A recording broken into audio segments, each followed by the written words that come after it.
being small is powerful. When we are born, we start off small. Even before we were born, we are incredibly small. We are subjected in at the whim of incredibly small things, incredibly small cells, and that will be the trend for our entire life. So, with that being said, you must account for every single living cell in your body.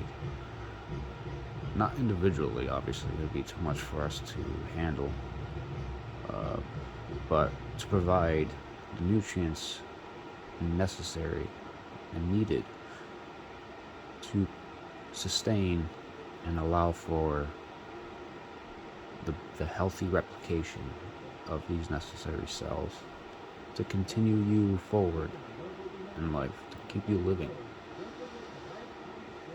Less, you won't survive for long. Um, so it is important that you try to remain in tune with your body, so that if there should be any issues at some point, you can effectively diagnose or at least identify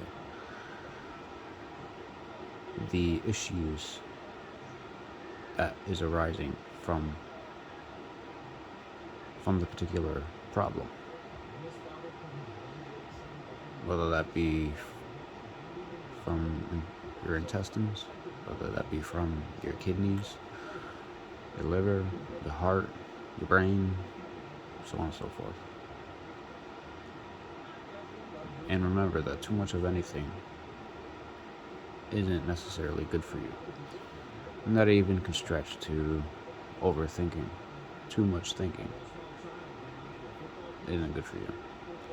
Just as drinking too much water isn't good for you. Or drinking too much sugary beverages is not good for you. So, be cognizant of the things around you. Be cognizant of the food you intake. Be cognizant of your own thoughts. And be cognizant of your relationships. Because all of this, very well affect you entirely, down to the cellular level. So, your body responds to stress. So if you find yourself stressed, your body's going to respond in kind.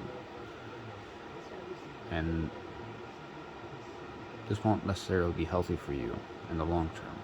In the short term, you'll recover. But persistent, long-term stress and anxiety will eventually start to cause long-term damage. Causes a restriction of blood flow, restriction of oxygen that would be needed for your cells, and therefore causing cellular death, hair loss, it was seemingly rapidly aging because of the release of several different hormones, such as cortisol and adrenaline. This is important. You should take the time, at least to take some time, to commit an hour or two for some kind of relaxation technique. It doesn't have to be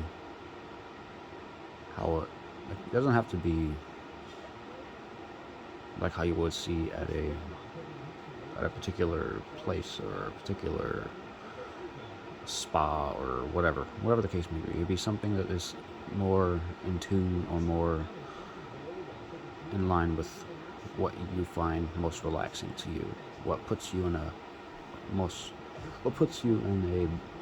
relaxed state quicker, because you are familiar and you enjoy a particular location. So therefore you are able to enter this state of relaxation better than from a place that you've never been or not familiar with.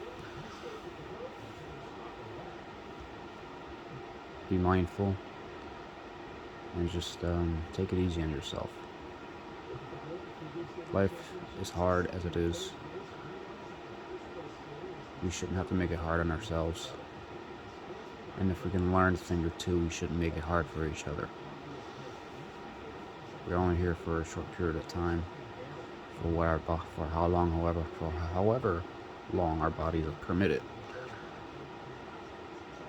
So, always be willing to learn. Always be a bit open-minded. Don't restrict yourself. Don't isolate yourself.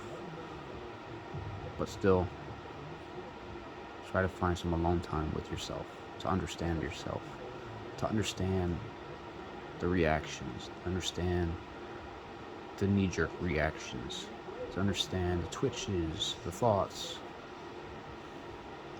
that you may have in those moments, so that you can effectively work on them. More often than not, a lot of people in life are too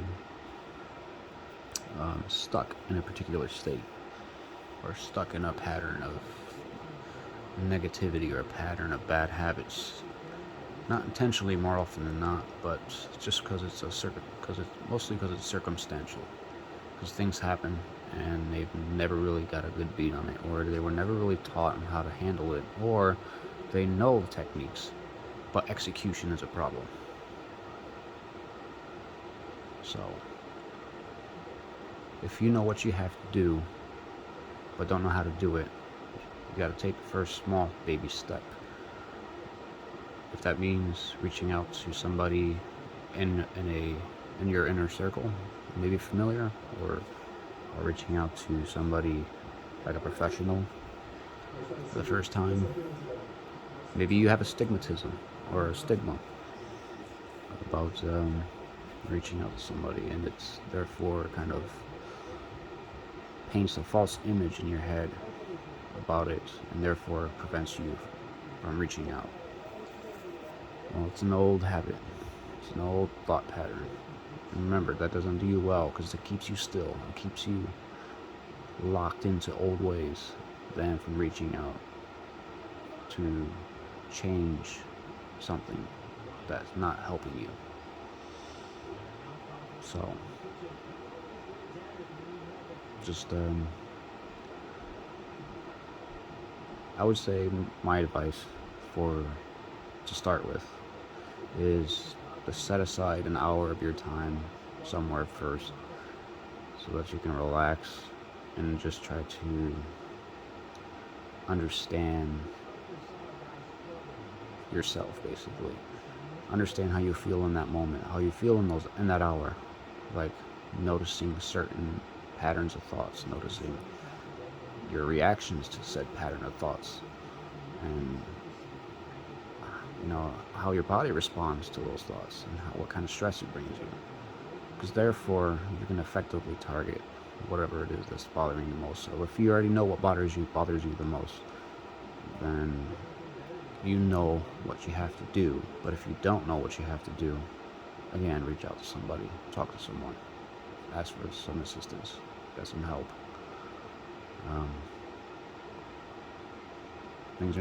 Things worthwhile are never easy. They usually are hard. And so I think the reward for conquering those hardships are far worth it in the long term than something that's simple and easy, because conquering easy challenges will not do anything for you in the long term. It'll give you a memory, maybe, and maybe give you some short-term satisfaction, but in the long term, it's usually the hardships that you conquer and that you work past that really set the tone for your future, and that can have the most impact in terms of how you handle certain situations, or how you handle people, and so on and so forth. So I hope this dark, barely visible video has given you some helpful advice. So thanks for watching.